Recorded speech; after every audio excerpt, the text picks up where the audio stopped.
안녕하십니까. 고래경매 김도현입니다. 반갑습니다. 네, 오늘은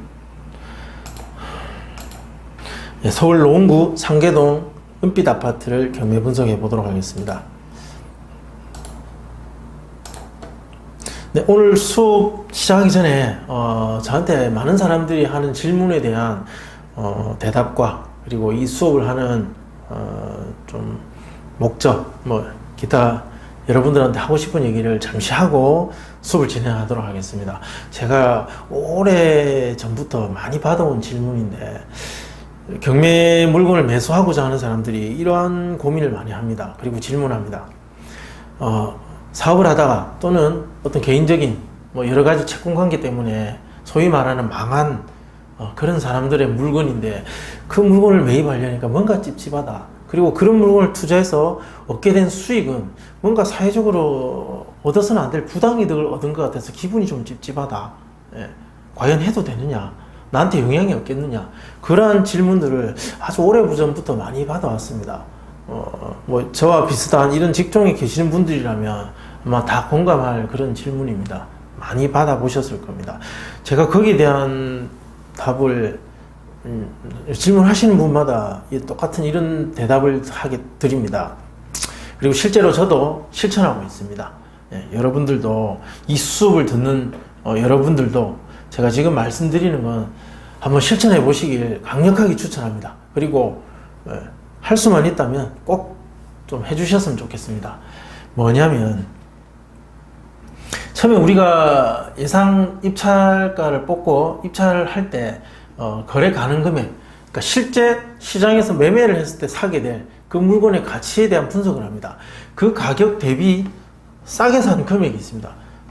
쉽게 설명해서 예를 들자면 1억짜리 물건을 9천만 원에 샀다라고 가정을 해보겠습니다. 그럼 1,000만 원 정도 싸게 샀습니다.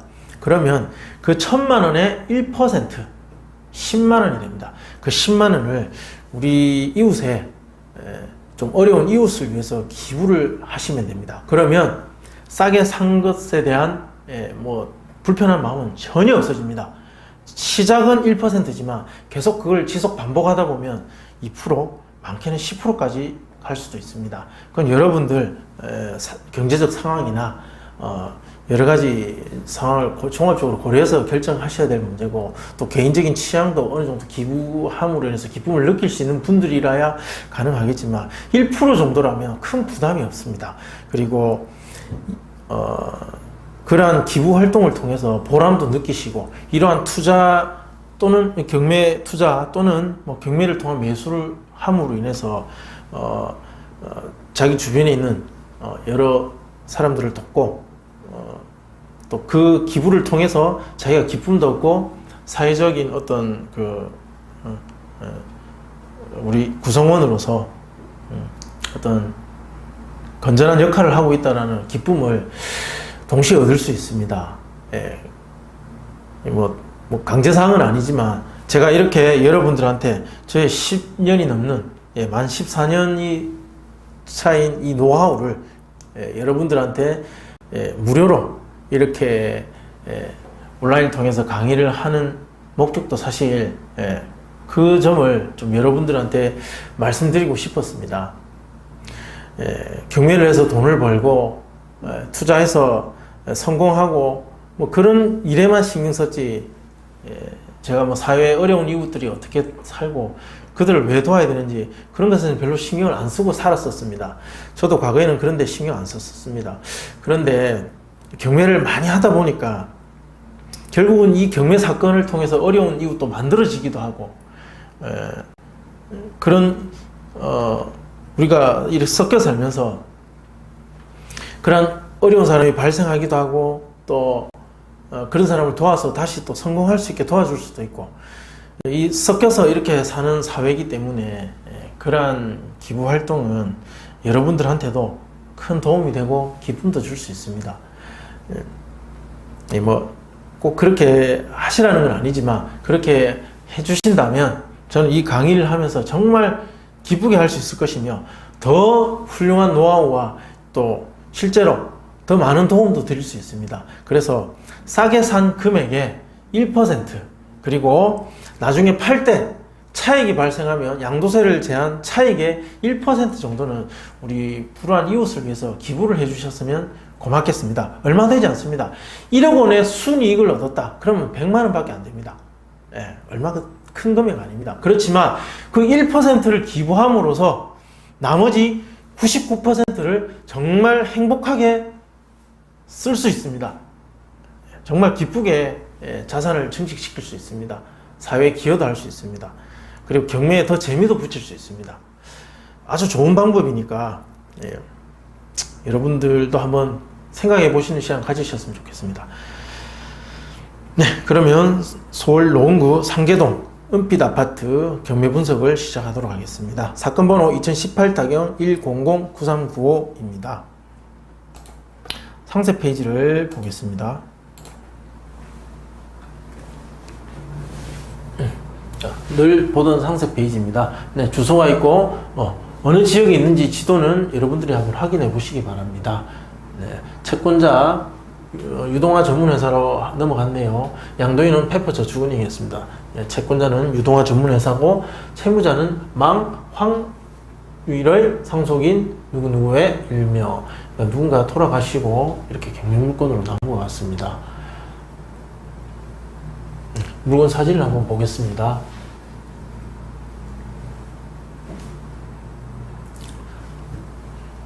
자, 이렇게 생긴 물건입니다. 우리 인근에서 볼 수 있는 평범한 아파트죠. 네.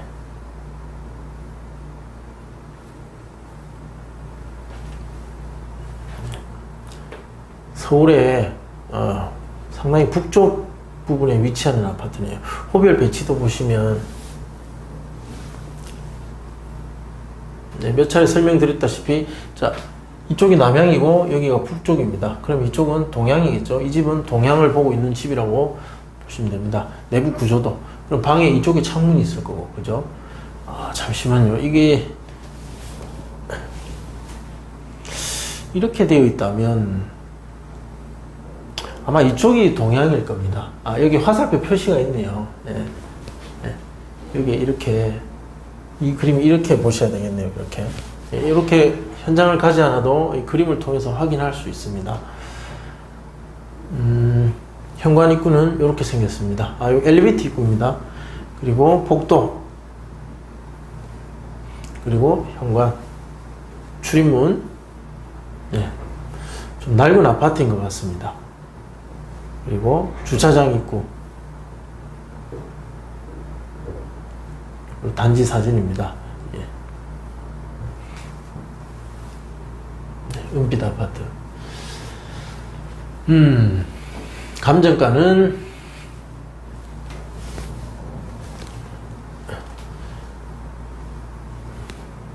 감정가 2억 7,900. 그리고 지금 현재 한번 유찰돼서 2억 2,320만 원입니다. 청구 금액은 2억 1,100이고 현재 진행 중인 사건이죠.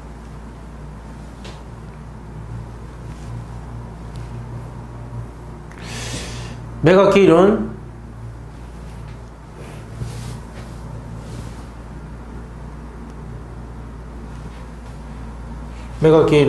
미차 8월 27일입니다. 아직 시간이 좀 남아있죠.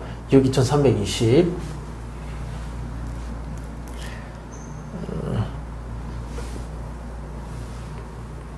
진행 과정에 특이사항이 있는지 한번 살펴보겠습니다.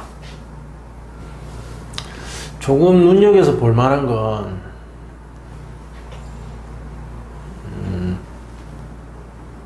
여기 보시면 일단 채무자 겸 소유자, 배우자,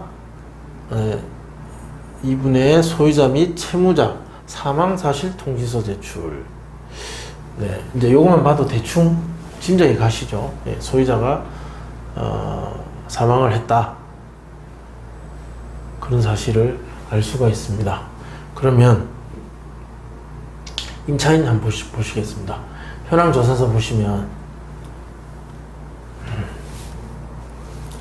자, 현황 조사를 나가니까 임차인이 점유한다 라고 되어 있고 전입세대주 이분이 계시고 주민등록표에 작성하였다.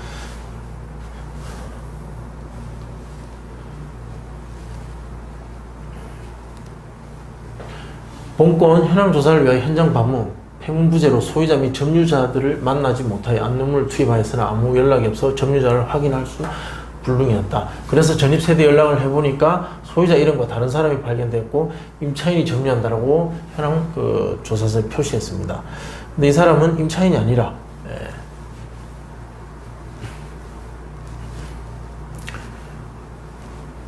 아까 위에서 보시다시피 여기 보시면 상속인이라고 표시되어 있습니다. 그러니까 소유자의 가족이죠. 그러면 등기부 등본을 보고 권리 분석을 해보겠습니다. 등기부 등본 요약본 보십시오. 소유권 이전 매매를 했습니다. 2001년도에 매매했죠. 자, 소유자가 매매를 해서 샀고요. 그리고 2016년 약 15년 뒤에 대출을 받았습니다. 그 대출을 받고 그 채권자가 이제 바뀐 상황입니다. 대출을 받아서 근저당 채권 최고 금액 1억 5,240 이게 말소 기준 등기가 될 겁니다.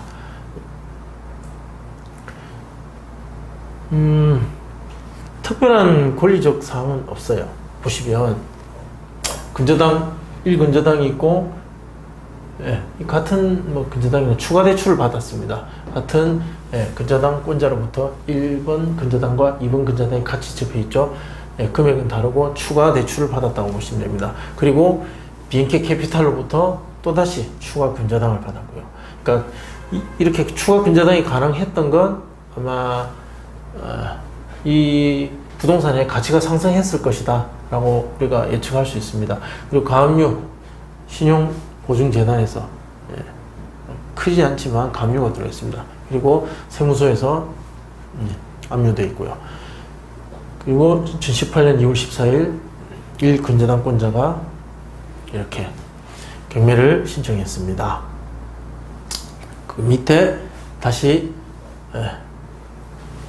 등기사항을 보시면 소유권 이전 상속이라고 되어 있고 상속자 두 분의 이름이 있습니다. 그리고 그분들의 상속 비율이 5분의 3, 5분의 2로 나와 있습니다. 이렇게 볼 수 있죠. 소유자가 집을 사고 2016년에 대출을 받고 얼마 되지 않는 기간 안에 추가적으로 대출을 받고 했습니다. 자금사정이 급격하게 환경이 좋지 않았고 그리고 세무서에서도 압류가 들어올 정도로 사정이 안 좋았습니다. 그리고 경매가 들어오고 얼마 뒤 바로 상속 등기가 되었습니다. 그러면 여러분들이 충분히 짐작가는 권리사항일 것입니다. 재산 상속 순위 일전에 한번 수업 때 제가 활용한 화면인데 다시 한번 보겠습니다.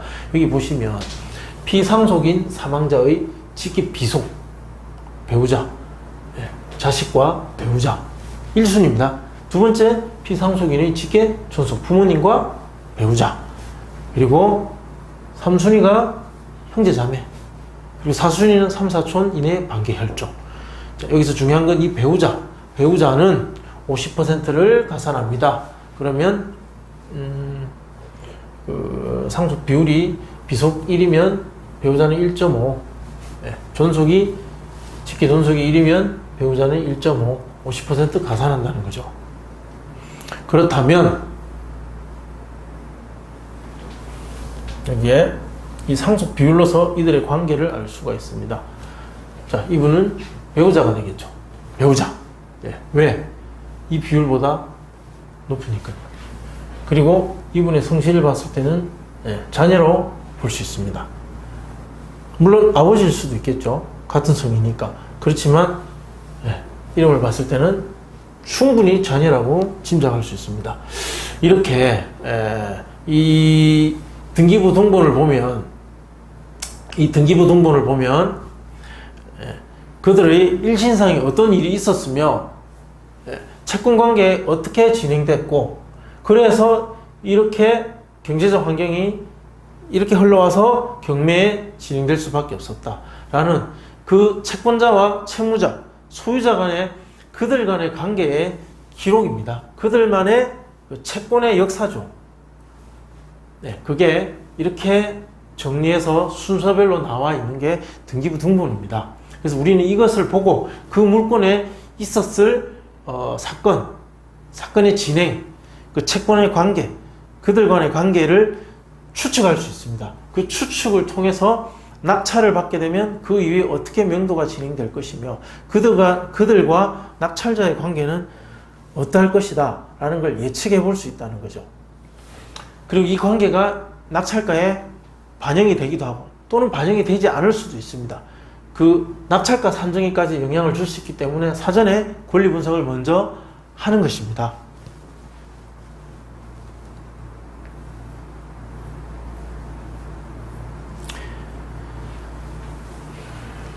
자, 임차인 권리 분석. 처음에 현황 조사를 갔을 때 임차인이라고 봤습니다.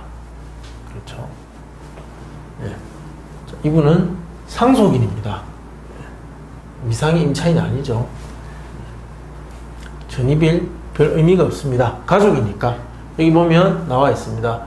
자, 임차인으로 된 이분은 채무자 겸 소유자의 배우자로 상속인입니다. 배우자, 가족이라는 거죠. 즉 소유자 세대가 점유하고 있다. 인수되는 권리는 없다. 모두가 말소될 것이며 명도 대상자는 소유자 세대다 라고 우리가 예상할 수 있습니다. 네. 낙찰가에 이들 간의 관계는 반영되지 않는다는 것이죠. 권리 분석하겠습니다. 1순위 근저당권자 2016년 4월 6일 근저당권자가 말소 기준 권리가 되며 이 이후에 있는 모든 권리는 말소됩니다. 깨끗하게 정리되는 권리관계이며 매수인이 인수하게 될 부담을 보면 등기부 기재사항에는 없죠. 특이사항은 없습니다. 관리비와 각종 공과금은 입찰을 희망하시는 분이라면 꼭 확인을 해보시기 바랍니다. 임차인은 없습니다. 그럼 점유하고 있는 사람은 등기부 등본에서 확인했습니다. 상속 비율을 통해서 배우자 그리고 그 배우자의 자녀가 있다, 점유하고 있다 라는 것을 우리는 알 수가 있었습니다. 명도 계획과 비용. 명도 대상자는 소유자의 배우자. 과거에는 소유자였죠. 지금은 상속받으신 분이 소유자가 될 겁니다. 이분들이 명도 대상자입니다. 잔금 납부 1에서 3개월 정도 뒤 명도가 완료될 것으로 예상됩니다. 강제 집행을 하게 되면 한 150 정도에서 250만원 그 사이에서 아마 집행이 가능할 거고요. 이사 협의는 약 한 200만원 이하에서 협의가 되지 않을까 봅니다. 이 부분은 장담할 수 있는 내용이 아니라 어떻게 협의를 하고 어떻게 일이 진행되느냐에 따라서 조금씩 달라질 수 있습니다. 그래서 저희는 조금 넉넉한 범위 안에 이하에서 협의가 될 것이다 라고 말씀드리는 겁니다. 명도 소송은 가능성이 희박합니다. 자, 권리 분석 부분은 여기까지 하겠습니다. 등기부 등본을 보고 그 가족 간에 있었던 일을 추측할 수 있고 이게 명도 과정에 어떻게 영향을 줄 수 있을 것인지 예상할 수 있는 그런 권리 분석이었습니다. 그 내용을 바탕으로 다음 시간에 거래 가능 금액과 예상 낙찰가 계산을 해보도록 하겠습니다. 시청해 주셔서 감사합니다.